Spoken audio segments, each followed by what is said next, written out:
Gaetz, the biggest firebrand inside of the House of Representatives. You're not taking Matt Gaetz off the board, okay? Because Matt Gaetz is an American patriot and Matt Gaetz is an American hero. We will not continue to allow the uniparty to run this town without a fight. I want to thank you, Matt Gaetz, for holding the line. Matt Gaetz is a courageous man.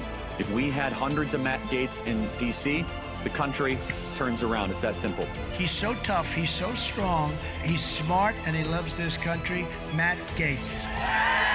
It is the honor of my life to fight alongside each and every one of you.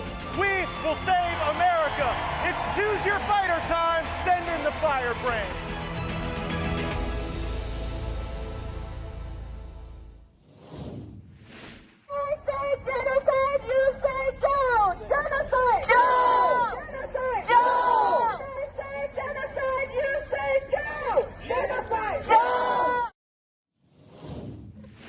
Welcome back to Firebrand. That was the scene outside of the State of the Union at the U.S. Capitol last evening as Joe Biden delivered the address on the state of the nation, or really the state of his political life and political campaign. It certainly had 2024 contest energy more so than a true update as to what was going on with the country.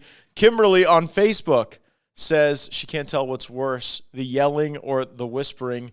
Terry says, definitely the yelling. Thank you so much for tuning in. We are live broadcasting out of room 2021 of the Rayburn House Office Building here at the Capitol Complex in Washington, D.C. And thank you for tuning in from South Carolina, Florida, Massachusetts, Washington State. We're glad you're here. I'm going to be breaking down the State of the Union, what the signals and tells are, and the various things that Joe Biden mentioned in his remarks. And I thought it was noteworthy that we invited Biden to give the State of the Union, and he did, I guess, as to the Union of Ukraine.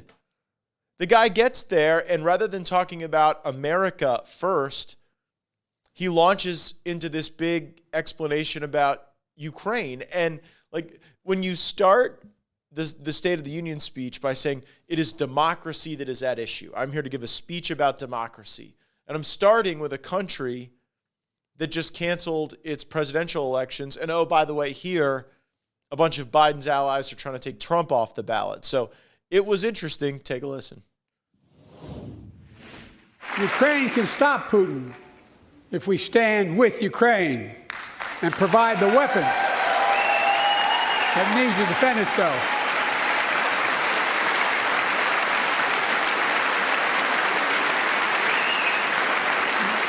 That is all. That is all Ukraine is asking. They're not asking for American soldiers. In fact, there are no American soldiers at war in Ukraine, and I'm determined to keep it that way. But now, assistance to Ukraine is being blocked by those who want to walk away from our world leadership. It wasn't long ago when a Republican president named Ronald Reagan thundered, "Mr. Gorbachev, tear down this wall."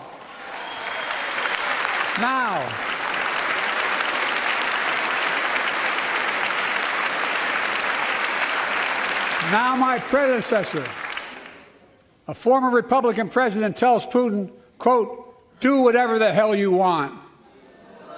That's a quote.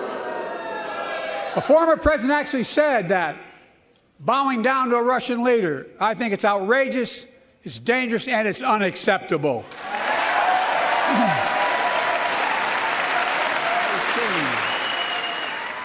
I say this to Congress, we have to stand up to Putin. Send me a bipartisan national security bill. History is literally watching. History is watching. If the United States walks away, it will put Ukraine at risk. Europe is at risk. The free world will be at risk, emboldening others to do what they wish to do us harm. My message to President Putin, who I've known for a long time, is simple. We will not walk away.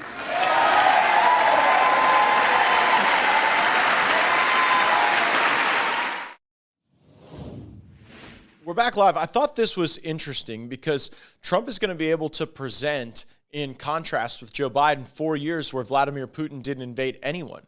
Like when Donald Trump was president, even the dictators were on their best behavior because Trump was not predictable. And here you have Joe Biden creating moral hazard in Europe by saying the United States will forever float the cost of this war. You know what? The war will end when the European democracies want it to end, because they're the ones funding the war through the purchase of Russian oil and gas. And so Joe Biden trying to lash the future of the United States, the future of Ukraine, I think does our nation a great disservice. And I don't really get the sense that independents are going to be breaking for him on this. America tires of this type of war without a clear definition of victory. Remember, for all the criticism folks want to lodge at Mike Johnson, he at least said to the administration there's not going to be more Ukraine money if you're not able to answer the questions about what it is we're trying to win there. And there's a lot of divergence of opinion on that, even between the United States and Ukraine. Joe Biden also had a lot to say about COVID. Remember that thing that caused us to lock up the country, destroy lives, impact mental health, drive people deeper into addiction, depression. We did all that for something the CDC now says you can just wait until 24 hours after your fever subsides to return back to social contact. So just like the common cold or the flu, Joe Biden had a lot to say about COVID last night. Take a listen. 4 years ago next week, before I came to office, the country was hit by the worst pandemic and the worst economic crisis in a century. Remember the fear, record losses. Remember the spikes in crime and the murder rate, raging virus that took more than 1 million American lives, of loved ones, millions left behind. A mental health crisis of isolation and loneliness. A president, my predecessor, failed the most basic presidential duty that he owes to American people, the duty to care. I think that's unforgivable. I came to office determined to get us through one of the toughest periods in the nation's history. We have. It doesn't make news in 1,000 cities and towns. The American people are writing the greatest comeback story never told.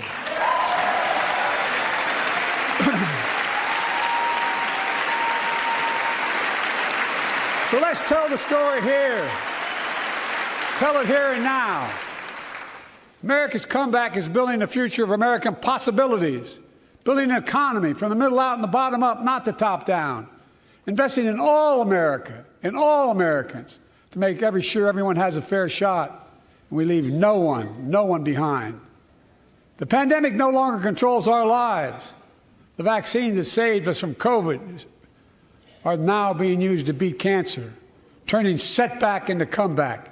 That's what America does. That's what America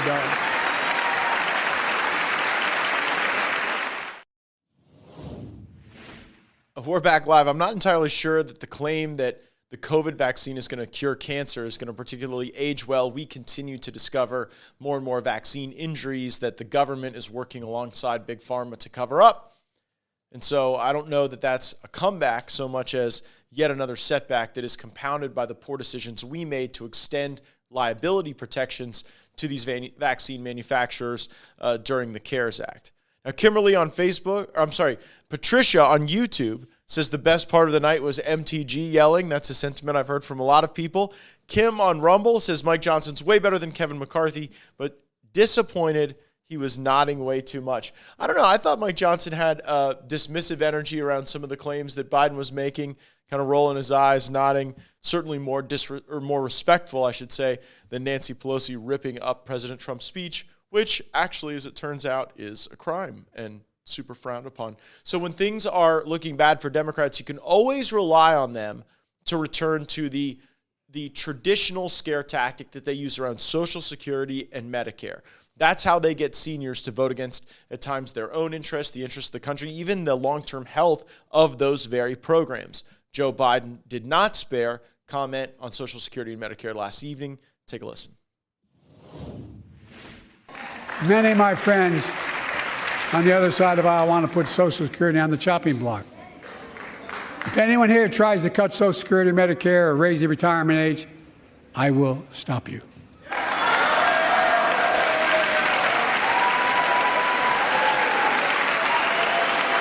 The working people who built this country pay more into Social Security than millionaires and billionaires do. It's not fair. We have two ways to go. Republicans can cut Social Security and give more tax breaks to the wealthy. I will. That's the proposal. Oh, no. You guys don't want another $2 trillion tax cut? I kind of thought that's what your plan was. Well, that's good to hear. You're not going to cut another $2 trillion for the super wealthy. That's good to hear. I'll protect and strengthen Social Security and make the wealthy pay their fair share.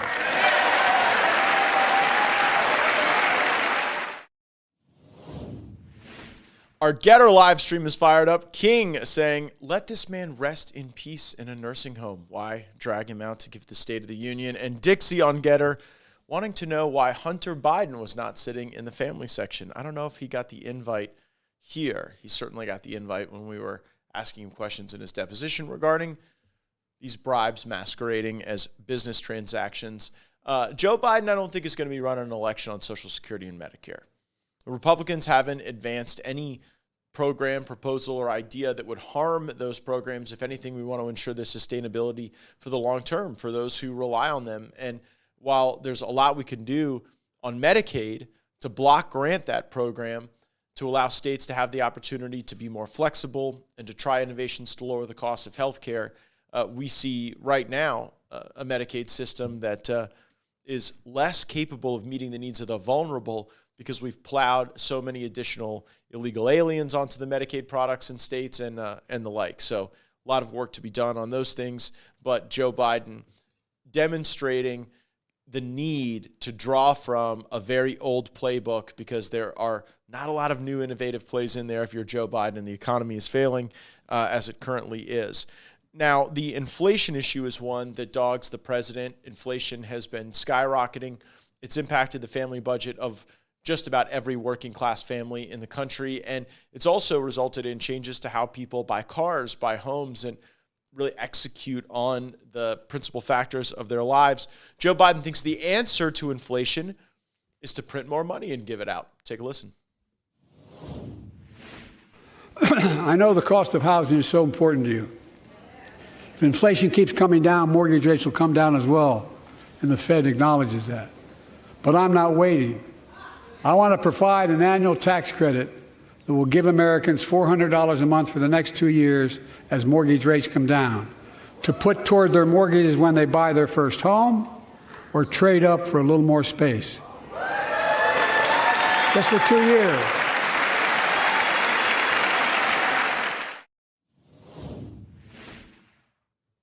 Utilizing the government to plow more money into the economy when you have limited inventory in terms of homes relative to the demand, when you've brought 10 million people across the border illegally, that is inherently inflationary.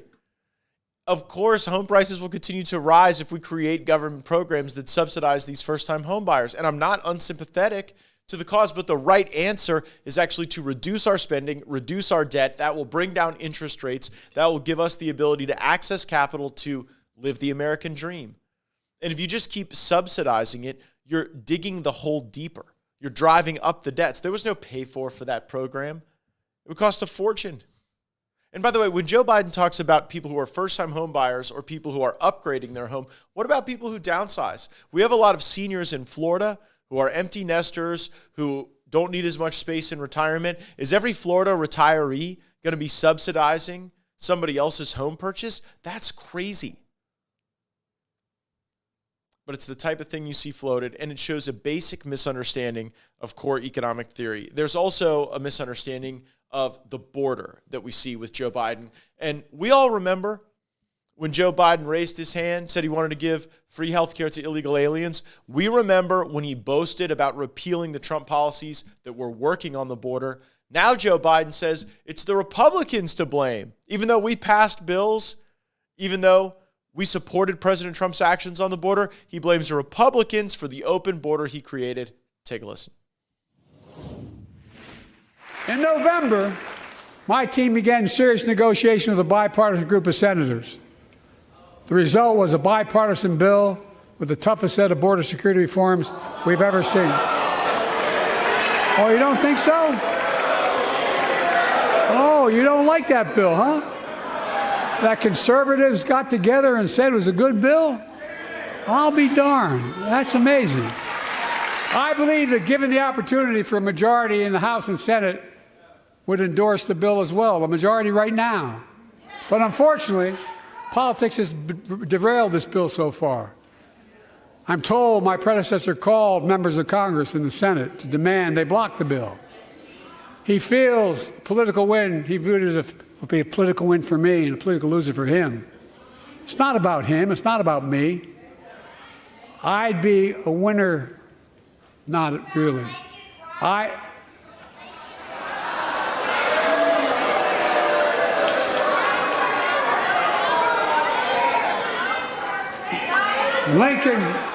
Lincoln Riley, an innocent young woman who was killed by an illegal. That's right. But how many of the thousands of people being killed by illegals? To her parents, I say, my heart goes out to you, having lost children myself. I understand. We're back live. Born Free on Getter says this is all because Joe Biden is creating housing for illegals. And there's no question that would be a substantial draw to someone who didn't have shelter. If they knew if they came into our country illegally, it would be provided by the American taxpayer. Second, Lincoln Riley is the football coach of the University of Southern California. Laken Riley was the nursing student who was savagely murdered by an illegal alien in Georgia on a run. So Joe Biden couldn't tell the slain nursing student from the football coach in Southern California. Be that as it may, there was a lot of stir over the fact that Joe Biden used the term illegals, right? They are illegals. You get a guy in his 80s talking, and you're going to hear some things. The squad, like you about had to go and wake them up with smelling salts after Joe Biden talked about that. And then there was that passing reference Joe Biden made to the thousands of people who are the victims of crimes of illegal aliens. And I don't think that's doing the work for him that he thinks it is, because it only showcases the cost, the collateral damage that their administration is willing to endure in order to keep an open border and get people into the cities, the sanctuary cities, where the folks have been fleeing because it's too unsafe, because economic conditions are deteriorating, and because the majesty of America's great places does not thrive under the leftist socialist policies that have been visited on places like New York, Chicago, San Francisco, Los Angeles. Once incredible places, once centers of innovation and art and growth, and now they look more like the third world. Speaking of some of the problems in the third world, we look at Gaza right now as a dire situation, and we feel for the people who are starving there, who are having failures of their organs because the only water to drink is salt water. That is a terrible way to die. That's a terrible way to live. Now, of course, we don't want to be giving aid that can be diverted by Hamas to extend the carnage of this conflict. But at the same time, it cannot be tenable that there's no ability for Arab countries, not the United States, but for Arab countries to be able to get true aid vetted, scanned, and cleared to the desperate and dying people in Gaza. Now, Joe Biden has a different prescription for this. Predictably, it's nation building at your expense, your money, your brothers and sisters, your sons and daughters, building a port in Gaza. Take a listen. The United States has been leading international efforts to get more humanitarian assistance to Gaza. Tonight, I'm directing the U.S. military to lead an emergency mission to establish a temporary pier in the Mediterranean on the coast of Gaza that can receive large shipments carrying food, water, medicine, and temporary shelters. No U.S. boots will be on the ground. A temporary pier will enable a massive increase in the amount of humanitarian assistance getting into Gaza every day.